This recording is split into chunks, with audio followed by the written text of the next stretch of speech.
Cette vidéo est sponsorisée par OneFootball, la première application pour tout ce qui est info sur le football mercato. Le lien est en description de la vidéo. Bonjour à tous, c'est Pun, je suis très heureux de vous retrouver pour une nouvelle vidéo. Et aujourd'hui, ce n'est pas dans mes habitudes de réaliser ce genre de vidéo, mais j'en avais très envie. Et cette vidéo-là va consister à analyser un but impossible mis par Lionel Messi. Vous allez me dire, comment est-ce que c'est possible? Comment est-ce qu'un but peut être déclaré impossible? Eh bien, c'est ce que nous allons voir dans quelques instants.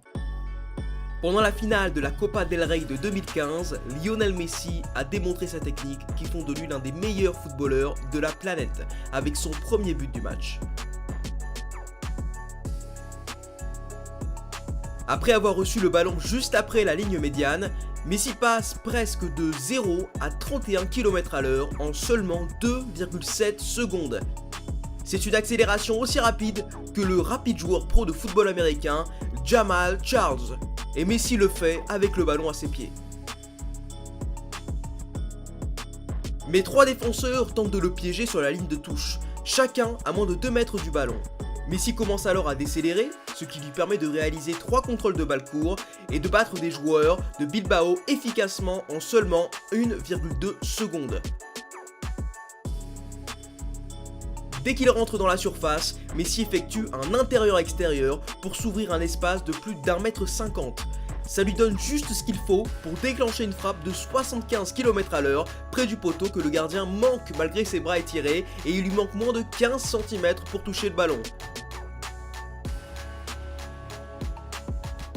Dans un laps de temps de seulement 11,4 secondes et une zone occupée de plus de 55 mètres, le ballon était à plus de 50 cm de Messi seulement 2 fois.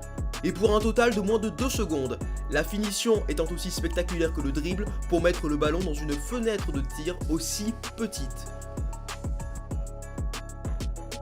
Dans les 16 mètres, la précision latérale de Messi ne peut pas dépasser plus d'1 voire 2 degrés.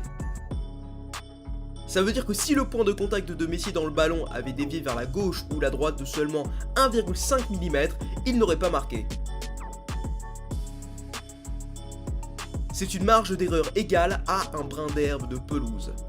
Et c'est par l'enchaînement de ces actions et c'est par l'enchaînement de cette réussite que Lionel Messi marque un but quasi impossible, une chance infime qui lui permet de marquer ce but. Et c'est par ces nombreux buts que Lionel Messi rentre dans l'histoire un peu plus chaque jour. Et ce but-là ressortira, je pense, pendant encore des décennies, vu l'enchaînement que réalise Messi qui est tout simplement spectaculaire. Je précise aussi que de base, cette vidéo, c'est une analyse qui a été faite par une chaîne espagnole. Je me suis permis de traduire cette analyse là et de convertir toutes les unités de mesure en unités de mesure que nous connaissons, nous français. J'espère que ça vous aura plu. Voilà, une petite vidéo plutôt courte mais très sympathique et très enrichissante. Ça vous permet d'apprendre pas mal de choses. Plein de bisous, c'était votre gars Pun. Lâchez like si vous avez aimé, abonnez-vous à la chaîne si c'est pas encore fait. Plein de bisous, peace.